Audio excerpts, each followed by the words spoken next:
Rádio Rio de Janeiro, a emissora da Fraternidade, passa a apresentar Luz na Penumbra, programa que leva ao seu coração a mensagem da doutrina espírita.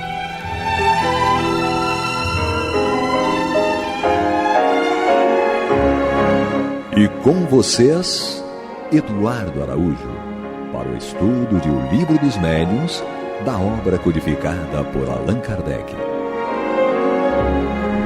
Olá, prezados amigos da Rádio Rio de Janeiro, sejam todos muito bem-vindos. Está entrando no ar o programa Luz na Penumbra, com estudos do Livro dos Médiuns de Allan Kardec. Comigo, Eduardo Araújo, com ele, que ia contar que no trabalho dele é assombrado, Paulo Renato? O pessoal diz que é assombrado. Então depois o Paulo Renato vai contar relatos aí. Não vou não. Lá do que acontece lá no trabalho dele. Tem que contar, Paulo Renato, senão o povo vai ficar nervoso. Olha, o bocudo colocou entendeu? No ar. Tem que contar alguma coisa. Que eu falei que a rádio é mal assombrada, mas o Pablo sentou e contou ao vivo. Foi no programa de semana, umas semanas passadas aí, foi. A rádio é bem assombrada, ele que leu mal. A rádio é bem assombrada, né? Que assombrado todos os lugares são. São, exatamente. Aqui é bem assombrado, pois não mal que assombrado. Deus nos guarde, nos inspire. Graças a Deus. Bem-vinda, Maria de Fátima Miranda. Glória a Deus. Aqui. Vamos nós. Então aqui, retomando o nosso estudo do Livro dos Médiuns, segunda parte, capítulo 4, da Teoria das Manifestações Físicas, item 7.4, pergunta de número 14. Vamos nós aqui, acelerando. Ainda falando, claro, sobre os fenômenos físicos. Kardec pergunta que papel desempenha o médium neste fenômeno. Então vamos aqui à resposta dos benfeitores. Eles dizem o seguinte: já eu disse que o fluido próprio do médium se combina com o fluido universal que o espírito acumula. É necessária a união desses dois fluidos, isto é, do fluido alimanizado e do fluido universal, para dar a vida à mesa. Mas nota bem que essa vida é apenas momentânea, que se extingue com a ação, e às vezes antes que esta termine. Logo que a quantidade de fluido deixa de ser bastante para a animar. Isso aqui é importante esclarecer, Paulo Renato, né, que as pessoas às vezes leem e não compreendem o que o espírito está falando, né?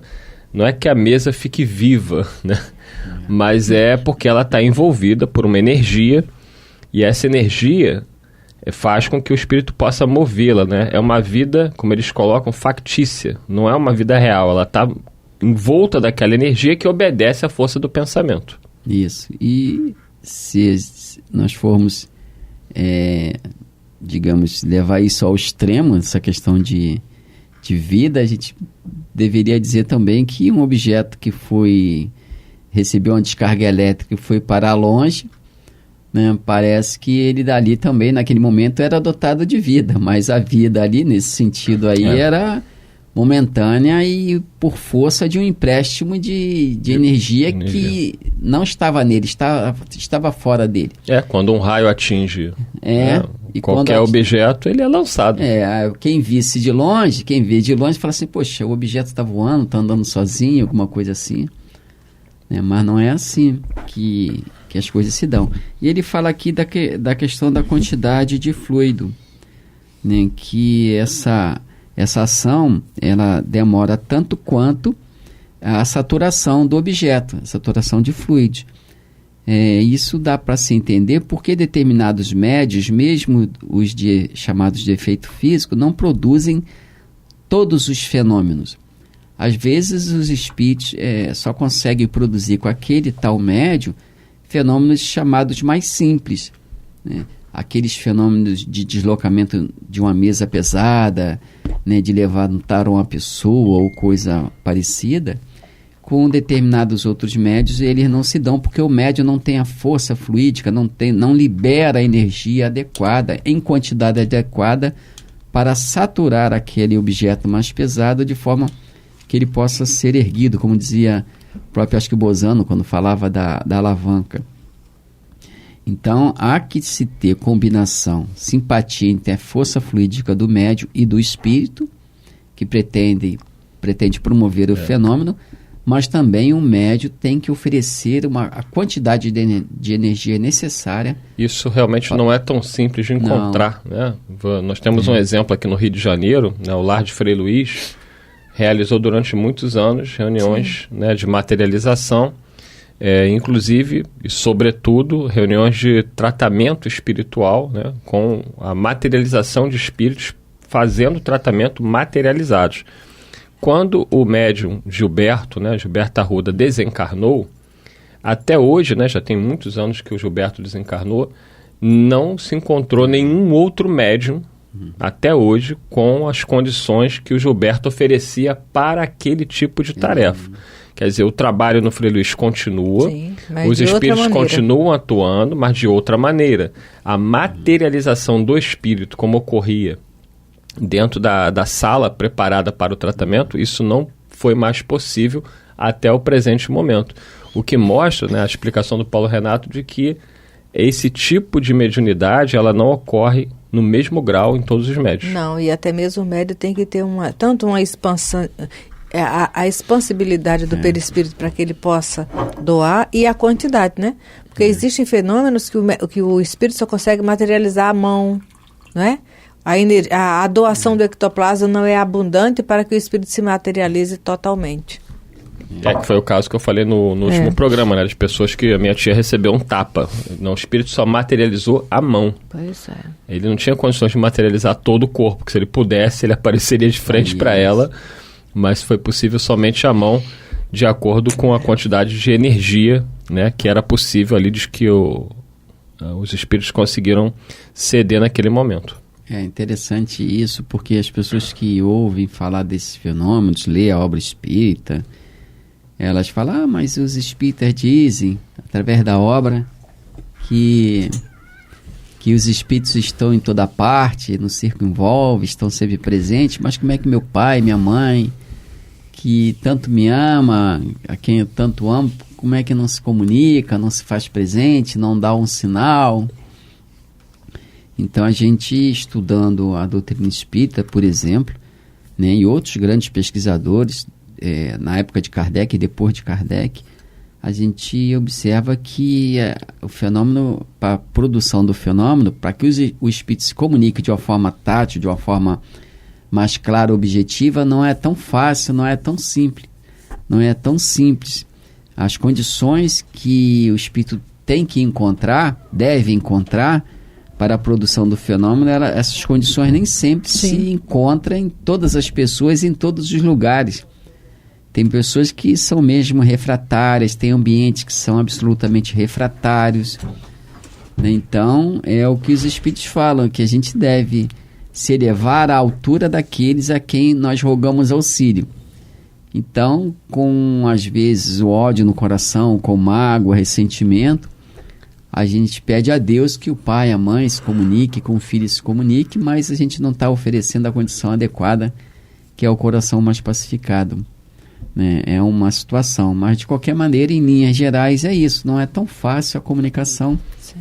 Além da questão da permissão, mas as condições fluídicas, digamos, materiais adequadas, às vezes elas não aparecem, não estão presentes. Você quer fazer um bolo, você tem que ter todos os ingredientes próprios para dar aquele produto final, daquele sabor, daquela textura daquele bolo e todo o ambiente. O forno, o calor, né, e o tempo, é um conjunto. É isso aí, vamos dar continuidade aqui, ainda no item 74, agora a questão de número 15. Eu estou marcando aqui no meu relógio que ali houve um fenômeno físico ali e travou. O pardal voou e travou o negócio. Mas vamos lá, temos ainda aqui, prestem atenção aqui no cronômetro, quando chegar em 20 nós temos que terminar. Então vamos ficar atentos aqui. Maria de Fátima Miranda, que é muito atenta, vai nos alertar. Então, item 74, questão 15, Kardec pergunta: pode o espírito atuar sem o concurso de um médium nesses fenômenos de efeito físico? Então vamos lá, resposta dos benfeitores: pode atuar à revelia do médium. O Paulo Renato leu lá, né, a questão do espírito que jogava a pedra, que a criada que estava cedendo a energia ao fluido e nem sabia, nem sonhava com isso. Tem a ver com o que ele está respondendo aqui. Então, pode atuar a revelia do médium. Com o desconhecimento do médium. Isso. Quer isto dizer que muitas pessoas, sem o suspeitarem, servem de auxiliares aos espíritos. Delas aurem os espíritos, como de uma fonte, o fluido animalizado de que necessitem. Assim é que o concurso de um médium, tal como o entendeis, nem sempre é preciso, o que se verifica principalmente nos fenômenos espontâneos, né? Porque você tem o médium facultativo e tem o involuntário, aquele que sequer sabe que tem aquele dom mediúnico e acaba servindo de instrumento para esses espíritos, Renato. E isso independe da crença da pessoa, das suas convicções religiosas. Sim. Porque às vezes a pessoa fala assim, mas se apareceu o demônio, eu os conjuro, né, algo do tipo, e às vezes esse tipo de atitude estimula mais o espírito a produção de fenômeno, do tal fenômeno, porque ele sabe que vai conseguir o intento dele, que às vezes é assustar, às vezes nem é fazer mal propriamente falando, mas é assustar, brincar com a pessoa, e quanto mais ela tem medo, mais ele encontra nela, às vezes, a força fluídica necessária, porque ela produz lá adrenalina, libera determinadas energias que ele se utiliza, mesmo que inconscientemente, para a produção do fenômeno. O ideal é realmente uma posição de equilíbrio, que nem sempre nós temos, mas só fica aí ressaltada essa questão, porque às vezes a pessoa diz que o demônio não aparece na casa dela, né? Mas a gente lembra com o Evangelho que Nosso Senhor Jesus Cristo teve sempre presente diante de si muitos dos chamados demônios. Então, se eles desafiaram o Cristo com a sua presença, né, tiveram próximos a Jesus, como nós podemos nos colocar na posição de estarmos isentos dessa influência? É verdade. Se nem a Jesus eles respeitaram, então, em que condições nós temos que nos colocar para que eles nos respeitem? Né? E todos que estudamos um pouco o Evangelho, vemos lá Jesus fazendo a expulsão dos chamados demônios. Então, é interessante pensar sobre isso quando nós queremos desejarmos exclusividade para nós. É interessante. No princípio da resposta, eles dizem: pode atuar a revelia do médium. Então, é sempre bom lembrar que a revelia é com o desconhecimento do médium. Ele não sabe que está oferecendo nem que está sendo usado naquele momento. Porque depois ele vai falar assim: assim é que o concurso do médium, tal como entendeis, nem sempre é preciso. Olha, tal como entendeis, porque existem situações que a pessoa acredita que o fenômeno só vai ser desencadeado se o médium estiver ali presente no ambiente e se colocando à disposição. E não é isso. Então, quando ele diz, assim é que o concurso de um médium, tal como entendeis, nem sempre é preciso, porque os espíritos podem deslocar essa doação fluídica de um ambiente do lado para o outro. Não é? Então, fisicamente, o médium não precisa estar ali, mas que ele vai precisar doar algo, vai. Justamente. E é interessante aqui que os espíritos podem produzir fenômenos a revelia aí sem o consentimento ou conhecimento do médium. Mas lembramos que o uso da vontade, da boa vontade, no caso, ou mesmo na má vontade, né, ele facilita a atração dos espíritos, essa afinidade fluídica e a liberação das energias próprias. Então, toda vez que nós pensamos no mal, nós desejamos o mal a alguém, nós atraímos espíritos para atender esse nosso desejo, espíritos esses que se afinam com aquele nosso sentimento de momento, e nós, sem o percebermos, estabelecemos uma ligação fluídica, emocional, psicológica com eles, de modo que por essa afinidade, através dessa afinidade, dessa ligação, eles conseguem uma influência maior sobre o nosso raciocínio, sobre os nossos pensamentos, e com muita facilidade, sem trave nenhum, manipulam as nossas energias, porque fomos nós que procuramos a companhia deles para a produção do mal, de forma que no bem acontece a mesma coisa. Quando desejamos fazer o bem, atraímos para junto de nós espíritos bons, com os quais vamos sintonizar mente a mente e com os quais também teremos uma certa afinidade com as energias, de modo que o bem possa ser produzido dentro dos seus limites, né? Dentro da necessidade e permissão, da necessidade de cada um e da permissão de Deus. A Joana, ela tem uma frase que diz assim: o portador de um perfume, terminada a ação de perfumar, está perfumado. Ela fala isso em relação ao passe. Então, é importante lembrarmos, e tem uma outra colocação popular que diz assim, que ninguém se aproxima de nós sem deixar algo de si e levar algo de nós.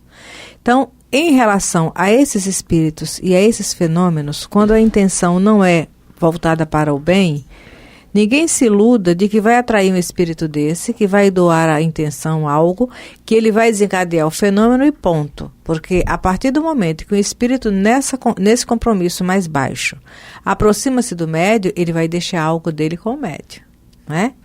Porque é nisso que nós vamos, de alguma forma, responder pelo que desencadear por aí. No próprio livro Libertação, que foi citado programas atrás, nós temos lá a Matilde, se eu não me engano, falando para o Gúbio que o Gregório reencarnaria e ao longo do tempo, de tantas encarnações, ele deveria atrair para que ele pudesse reeducar aqueles espíritos com mais afinidade com ele, que obedeciam mais cegamente. Interessante. Né? Então é interessante ver essas vinculações, né? Aquilo que parece, como diz o povo, que não tem nada a ver, às vezes tem tudo a ver. No tempo, analisando o tempo, a gente verifica que aqueles laços às vezes se estabeleceram lá atrás. A pessoa fala assim, mas eu não tenho nada a ver com esse espírito, não conheço, por que ele está me perturbando, me incomodando, por que ele tentou se utilizar de mim para a prática do mal? E às vezes a gente estabeleceu uma relação de simpatia com ele, em qualquer nível de simpatia, não só na outra encarnação, às vezes na própria encarnação. Nós desejamos o mal, convocamos inconscientemente ele para a prática do mal, ele nos auxiliou no mal e agora fica aquela dependência dos favores, né? Então, às vezes, essa cobrança dos favores vai surgir 20, 30 anos depois, e às vezes depois que a gente está tentando se equilibrar. Sim. Aí ele não vai permitir porque a gente está com débito. Ele nos fez o favor e tá agora... vinculado a ele. E agora quer que a gente retribua o favor. Como a gente está tentando se acertar, ele não vai admitir, porque afinal de contas o favor ainda não foi retribuído, não foi pago. É interessante. Segundo o Amazonas, né, o Jesus teria conversado com ele, que ele, Amazonas e o Divaldo foram amigos na época do Alarico. E o Amazonas Hércules, enquanto encarnado ali no hospital de Curupaiti, nós percebíamos mesmo o compromisso deles com aqueles espíritos reunidos na colônia de Ranceniano. Percebíamos isso até pela responsabilidade que ele se via em relação a eles, a nível de orientar, assistir, acolher. E tem um grupo espírita ali na Rua Mapendi, se eu não me engano, na Taquara, que é o CEOI. Já tivemos oportunidade de ouvir o Bira colocando que, se não todos, mas grande parte dos médios que se reúnem naquela casa espírita... Moisés Santos. O Bira. O Bira. O Birajara esteve presidente lá do CEOI, o Moisés já esteve lá. Então, o Birajara narrando que grande parte dos médios que se reuniram para fundar aquela casa tinham todos problemas de pele e tinham uma conexão com a hanseníase, entendeu? Inclusive foi o Amazonas um dos que cooperaram, encarnados ainda, para que aquela casa se organizasse. Então, a vida não estabelece ligações ao acaso. Todas elas teve um fundamento e todas elas têm um objetivo maior. Então, o que nos parece acaso, na verdade, isso é má interpretação nossa da vida. Mas é interessante. Tem uma mensagem, não sei se é de Emmanuel, que ele diz que, ou do André Luiz, que ele diz que, acho que é André Luiz, que diz que todo bem, para ser executado, ele é longamente planejado e longamente executado. Né? Então, essas vinculações, essas associações que parecem um acaso, elas foram muitas vezes longamente planejadas no mundo espiritual por muito tempo, e agora, para serem firmadas, implementadas, elas também precisam de um certo tempo. Então, aquilo que foi longamente planejado vai precisar também de um longo tempo para ser executado. Né? Então, o mal que nós fizemos, às vezes, lá atrás, ele foi tão profundo e se enraizou tão profundamente no coração do outro que para ser diluído, que deu trabalho aos benfeitores espirituais para fazer um planejamento de diluição, né? de restabelecimento da harmonia entre ambos. E na encarnação seguinte, claro que vai dar trabalho para desenraizar aquele mal, aquele ódio.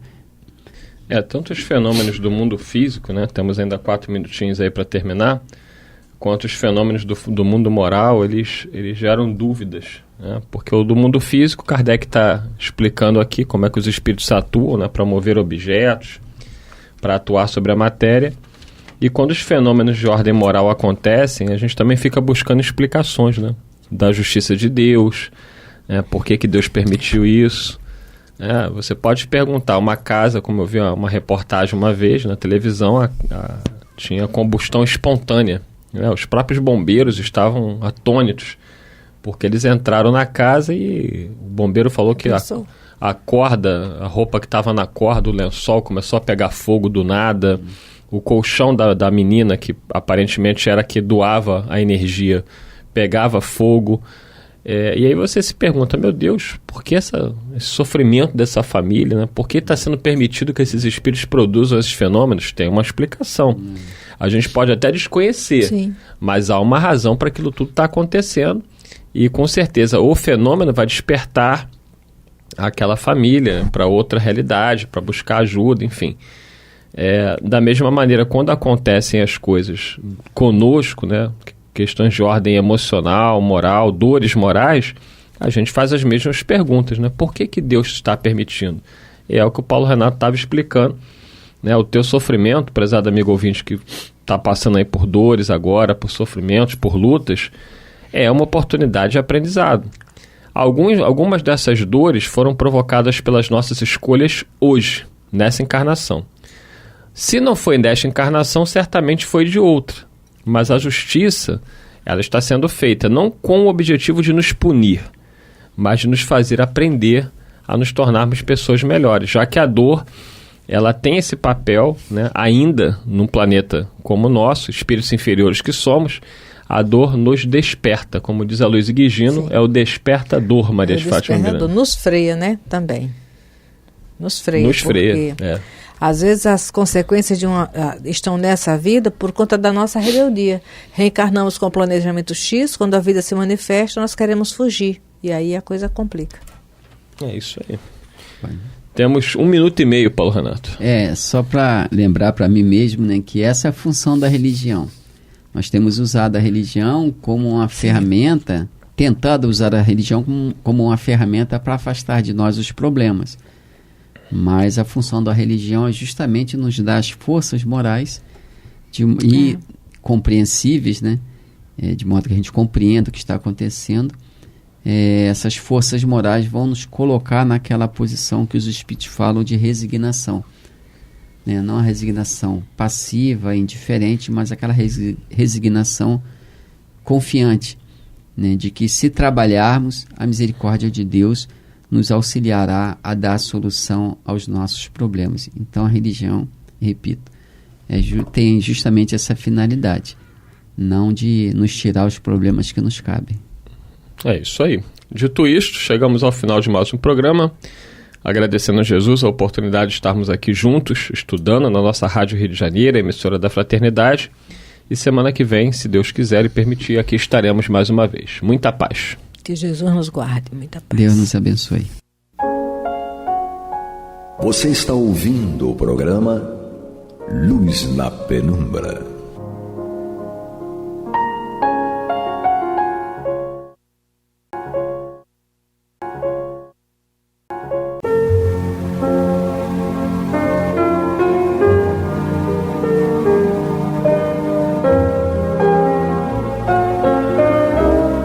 A Rádio Rio de Janeiro está levando ao seu lar e ao seu coração a mensagem consoladora da doutrina espírita, através do programa Luz na Penumbra. E agora com vocês, Amaury Santos e Astênio Oliveira, para comentar os textos da Revista Espírita de Allan Kardec no período de 1858 a 1868. Olá, meus amigos, meus irmãos. É muito bom estar com vocês aqui para analisarmos, estudarmos a Revista Espírita de 1858 a 1868. Eu, Amaury Santos e Astênio Evangelista de Oliveira. Muito bem, Astênio, vamos lá. E falamos de Mozart, né? Ah, sim, no nosso último encontro nós estávamos, né, e ainda estamos, na revista de maio de 1858. E só na outra encarnação que nós vamos terminar isso. Bota outra encarnação nisso, né?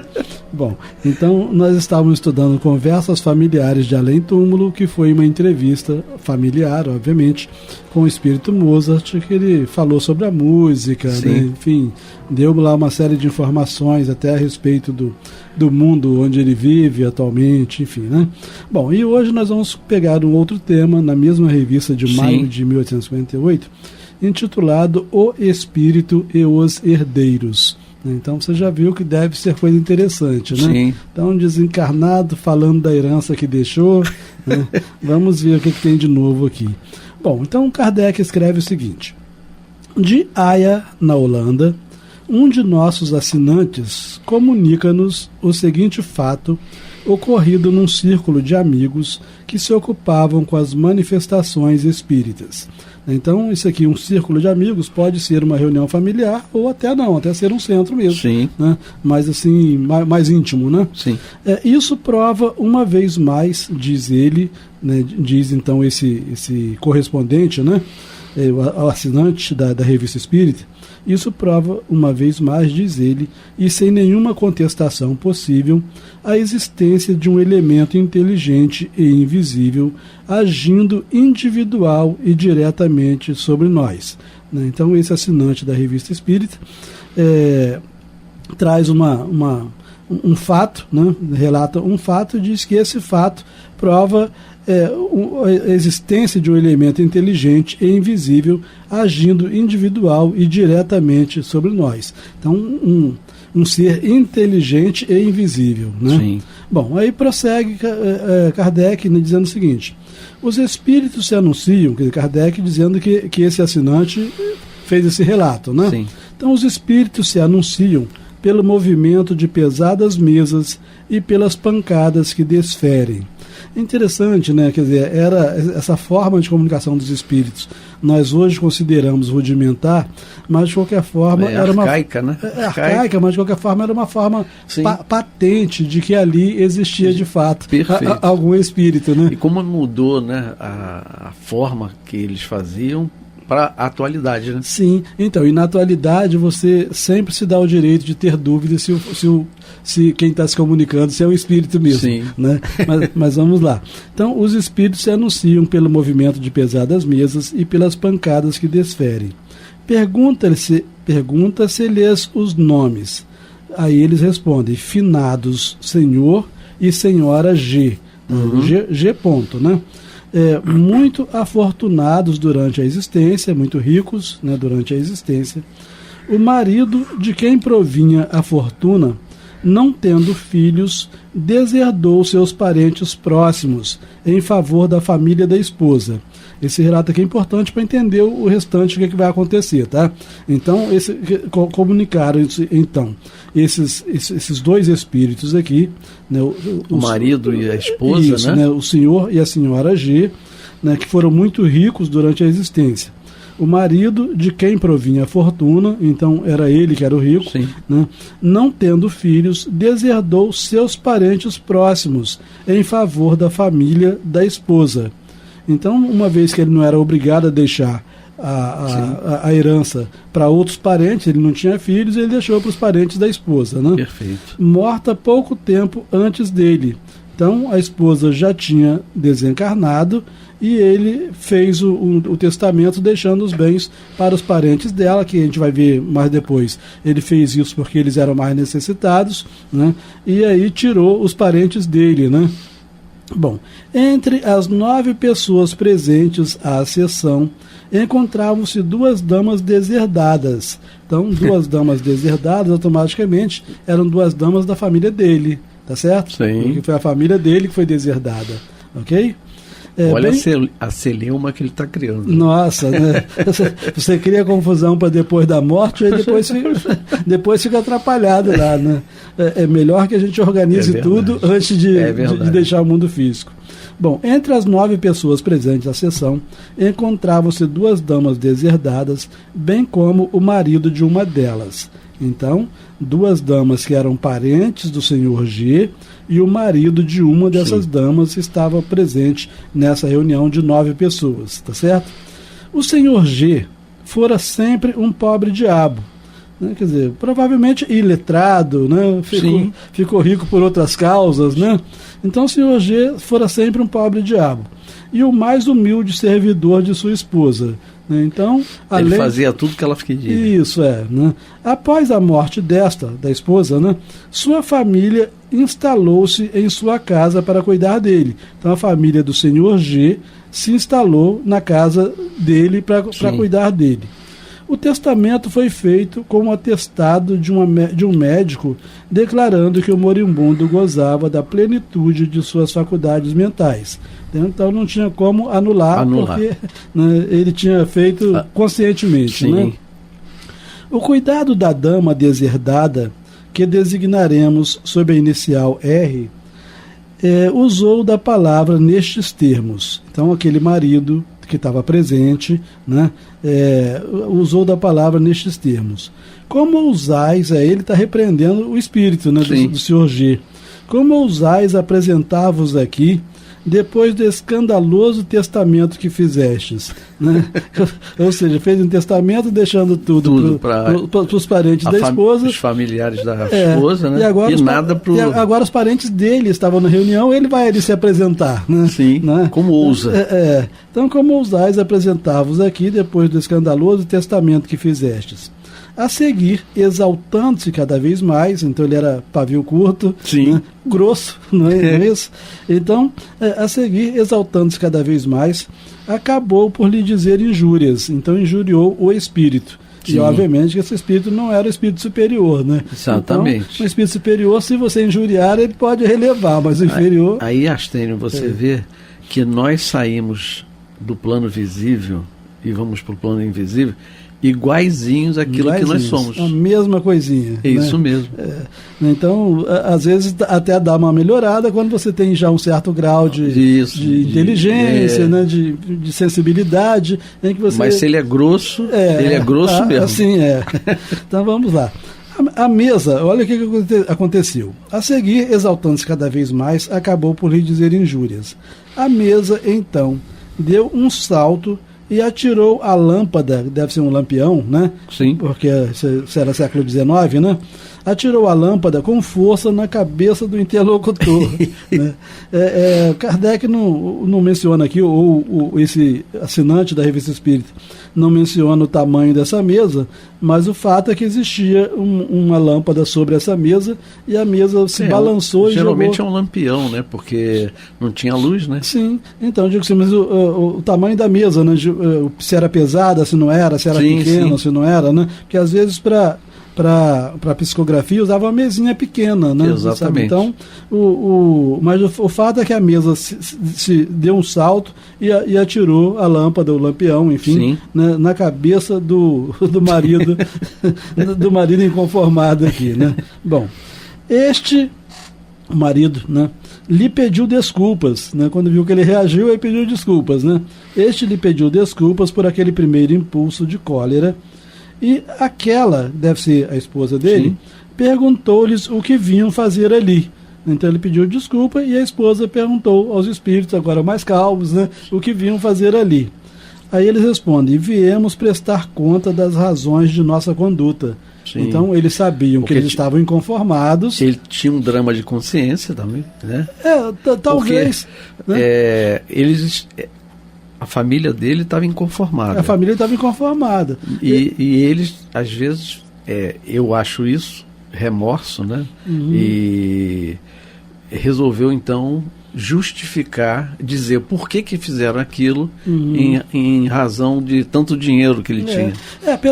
Pelo histórico todo aqui, não dá a impressão de que foi em razão de remorso, não. Ele estava incomodado com as reclamações deles, com as queixas deles. A gente sabe que os comentários que se faz aqui na Terra em relação... Até hoje, né? Não, digo assim, em relação a qualquer pessoa desencarnada, que aqui no plano físico nós façamos comentários a respeito delas, normalmente esses comentários chegam a elas, né? Sim. Então estavam chegando a eles desencarnados. Pensamentos negativos, etc. Então, já que eles eram acusados pelos parentes encarnados, né, de não terem não ter deixado nada, aí ele veio esclarecer, né?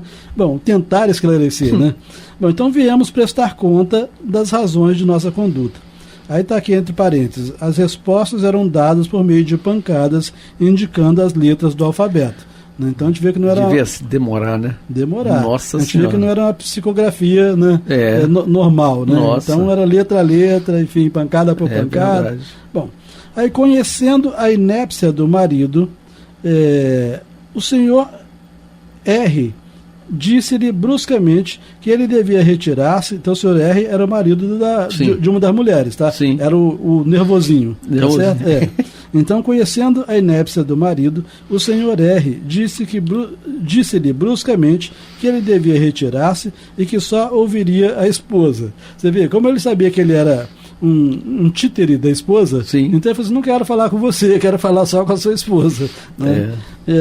Então o espírito desta, da esposa, né, disse que a senhora R, então o espírito dessa disse que a senhora R e sua irmã eram bastante... Senhora R, só para a gente entender, né, quem está ouvindo no rádio pode ficar confuso, a gente viu aqui que o senhor R era o tal nervosinho. A senhora R era a esposa do nervosinho, tá certo? A nervosinha. Que não recebeu herança, sim, tá certo? Sim. Então o espírito da senhora G, disse que a senhora R e sua irmã eram bastante ricas e poderiam passar muito bem sem a sua parte na herança, que alguns eram maus e que outros, enfim, deveriam sofrer essa prova, que por tais razões aquela fortuna melhor convinha à sua própria família.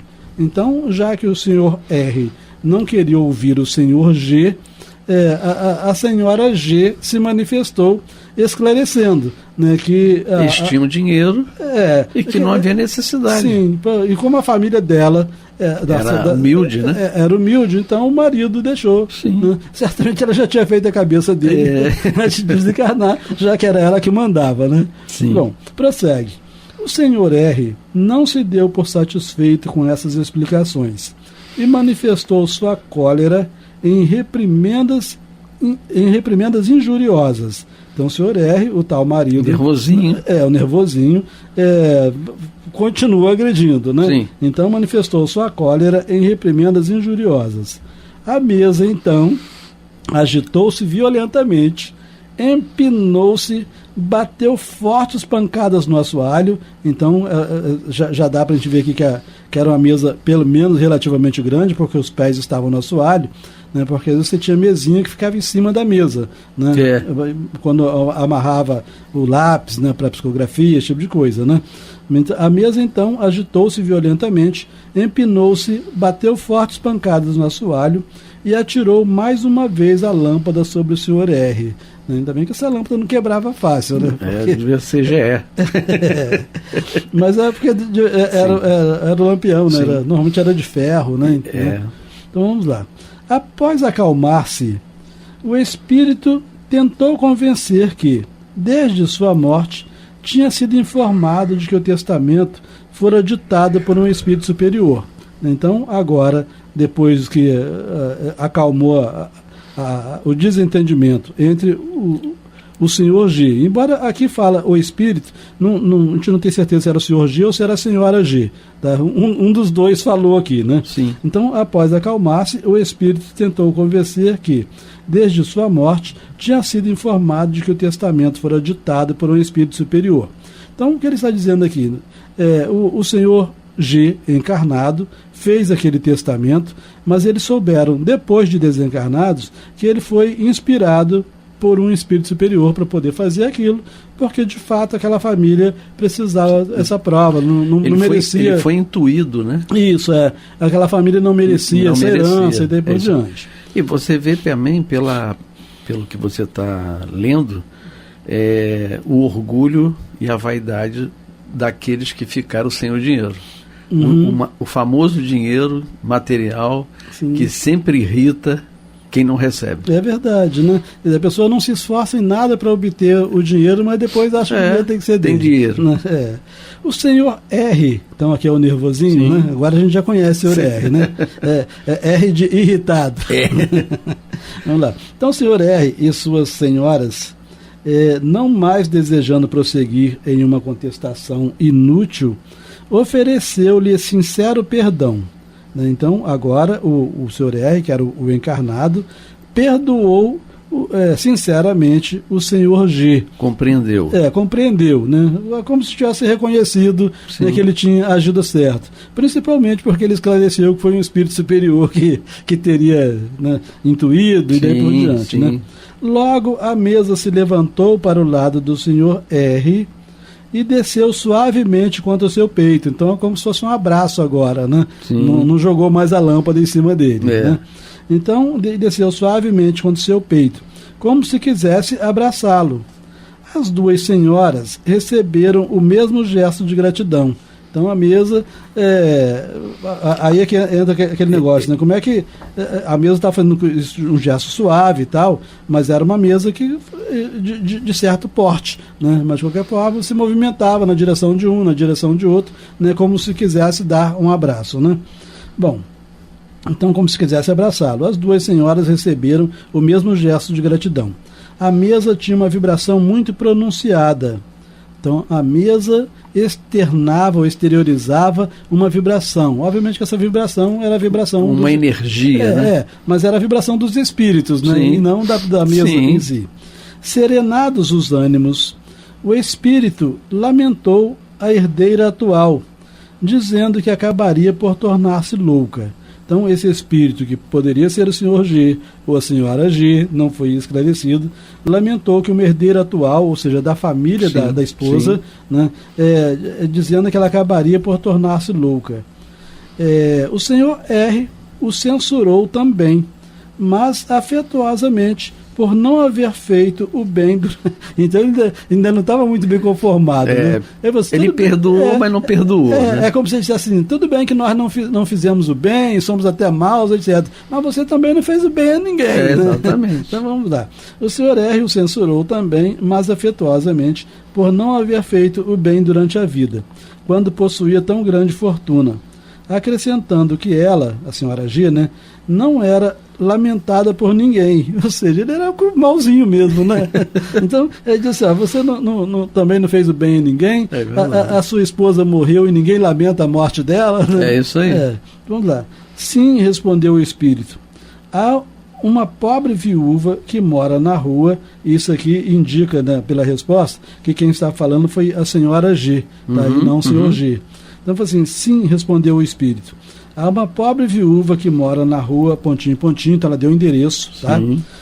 Ainda pensa em mim com frequência, porque algumas vezes lhe dei alimento, roupa e aquecimento. Então ela tinha feito pelo menos um bem, ela fez durante a vida dela, né? Exatamente. Com uma pessoa pobre, uma viúva, que ela deu aqui o endereço. E é interessante porque logo em seguida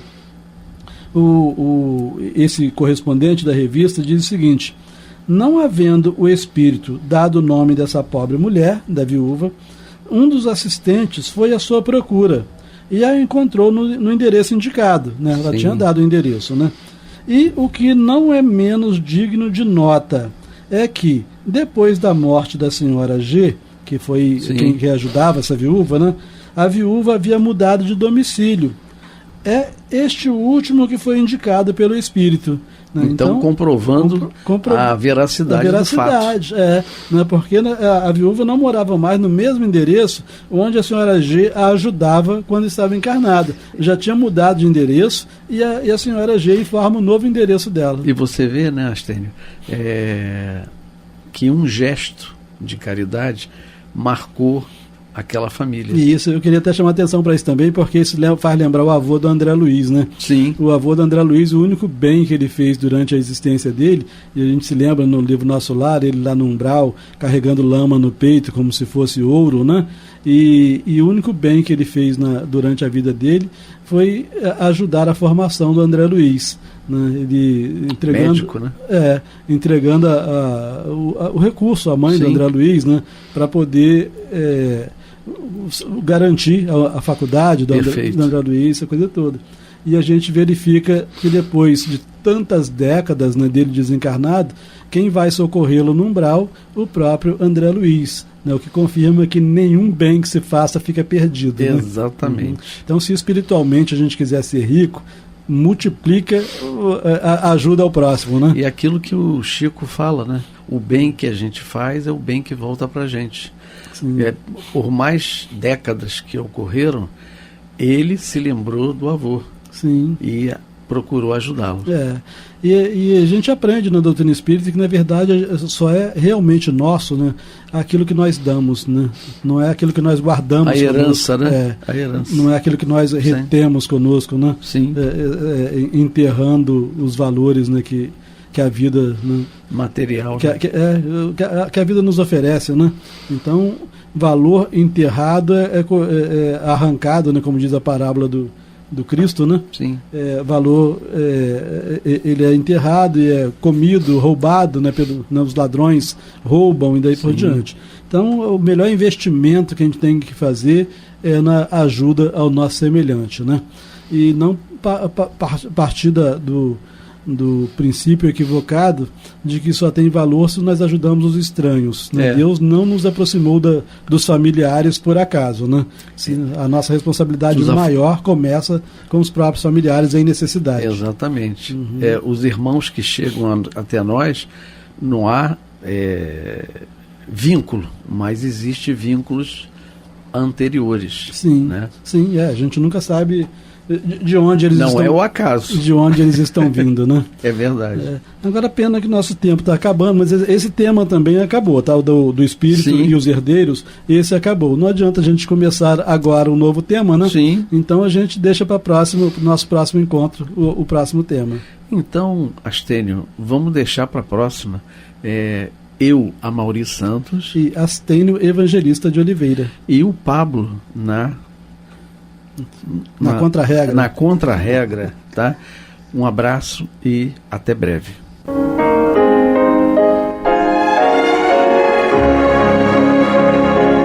E vamos ouvir agora a prece de encerramento de nosso programa, na voz de Geraldo de Aquino. Jesus, dá-nos coragem para a luta, piedade para os insultos e misericórdia para as injustiças e ingratidões. Limpa nossa alma de inveja e ambições mesquinhas, de ódio e de vingança o nosso caminho. E que dentro em pouco, ao recolher-nos de novo ao calor do nosso leito, para que o sono nos dê a paz e o esquecimento das tristezas humanas, possamos sentir, Senhor, no mais íntimo de nosso ser, a doçura indefinível do teu amor e a grandeza incomparável da tua divina presença. Que assim seja.